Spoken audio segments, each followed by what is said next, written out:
বেআইনি মদের দোকান ভাঙচুর করলো গ্রামের মহিলারা। ঘটনাস্থলে পুলিশ, পলাতক দোকানদার। বাদুড়িয়া থানা চাত্রা পঞ্চায়েতের লালকুটি এলাকার ঘটনা। এলাকার মহিলাদের অভিযোগ, প্রদীপ ঘোষ নামে এক ব্যক্তির একটি দোকান ঘর রয়েছে, যেই দোকান ঘরটি ভাড়া নিয়েছে নিতাই ঘোষ নামে অপর এক ব্যক্তি।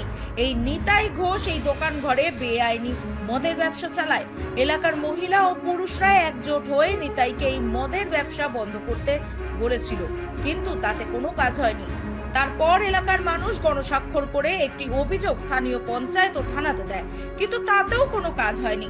উল্টে যেসব মহিলারা অভিযোগপত্রে স্বাক্ষর করেছিল বা যারা প্রতিবাদ করেছে তাদেরকে প্রাণনাশের হুমকি দিয়েছে বলে অভিযোগ জানিয়েছেন গ্রামের ওইসব মহিলারা। এরপর গতকাল রাতে গ্রামের মহিলা ও পুরুষ একত্রিত হয়ে ওই দোকানে হামলা চালায়, দোকান ভাঙচুর করে বলে জানা গিয়েছে।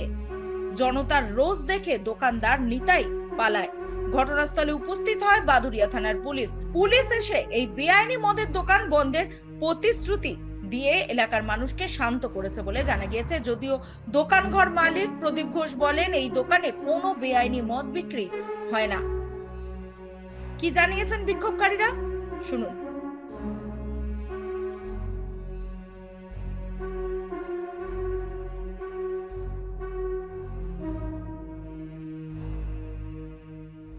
আদিবাসী মহিলা, ঠিক আছে, আমাদের এখানে হচ্ছে মালের কাউন্টার তৈরি হচ্ছিল, যেহেতু আমরা খেটে খাই, দিন মজুর, দিন আনা দিন খাওয়া। তা আমি এখানে প্রতিবাদ করায় হচ্ছে তোমার আমাকে বাড়ি গিয়ে অ্যান্টি সোশ্যালরা মালের কাউন্টার যাদের তারা ক্রিমিনাল গুণ ভাড়া করে নিয়ে এসে আমার বাড়ি গিয়ে আমাকে থ্রেট দেয় যে তুমি ওখানে যাবে না, যদি তুমি ওখানে যাও তাহলে তোমাকে গলা কাটা হবে, আর তুমি যদি যারা যাবে তাদেরকে যদি বারণ না করো তাহলে তাদের গলা কেটে দিয়ে চলে যাবো এখান থেকে, ঠিক আছে।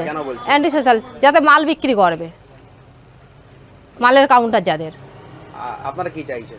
আমি হতে দেবো না মালের কাউন্টার, আমি যতক্ষণ আছি ততক্ষণ কাউন্টার হতে দেবো না। আমরা শুধু আমি কেন, গ্রামের সমস্ত আদিবাসী মহিলারা বেটা ছেলেরা, পুরুষ ছেলেরা, আর তারপরে এখান থেকে সামনেই স্কুল, বাচ্চাদের ভবিষ্যতের একটা ব্যাপার আছে।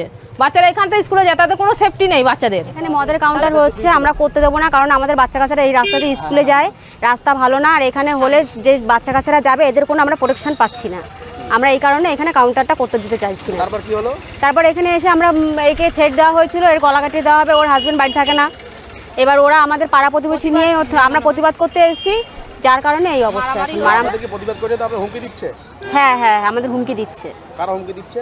এই যে মদের কাউন্টারের লোকেরা। আমার সঙ্গে এগ্রিমেন্ট হচ্ছে রেস্টুরেন্টই চলছে, এখানে কোনোদিন একটা মদও বিক্রি হয়নি।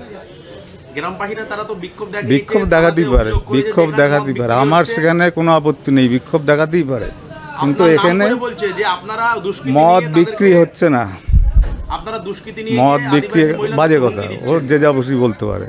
আমার সঙ্গে ব্যক্তিগতভাবে কোনো দুষ্কৃতির যোগাযোগ নেই, কোনোদিন ছিলও না, হবেও না। আমার দুষ্কৃতির দরকার কে মদ বিক্রি হচ্ছে না, যদি প্রমাণ দিতে পারে কেউ এখানে মদ বিক্রি হয়েছে, এক বোতল আমি 4টে দোকানই বন্ধ করে দেবো। এখানে কি মদের কাউন্টার করা হবে? না, এরকম কোনো এগ্রিমেন্ট নেই আমার সঙ্গে। গ্রামবাসীরা আপনার প্রতি তো বিক্ষোভ দেখালে কি হবে? বিক্ষোভ দেখাতেই পারে, কেউ যদি ভেবে থাকে যে এখানে মদ বিক্রি হবে, তাই নিয়ে যদি কেউ ভাঙচুর করে তাহলে তাদের ব্যাপার।